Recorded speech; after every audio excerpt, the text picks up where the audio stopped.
Am I the only one who didn't know that 14 Kariba residents spent over a month in detention for protesting? These individuals were arrested back in July for allegedly participating in an anti-government protest, pushing for the release of their leader, Senator Jameson Timber, and 77 other Citizens Coalition for Change members. Initially denied bail, they spent 33 days in prison until their lawyers successfully appealed.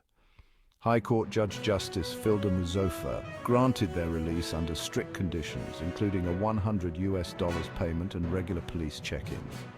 This case underscores the ongoing tensions between the Zimbabwean government and opposition groups, especially ahead of the 44th SADC summit in Harare.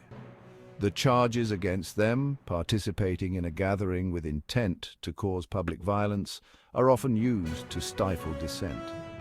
As Zimbabwe navigates these turbulent waters, the release of these residents spotlights the critical issues of democratic space and fundamental freedoms.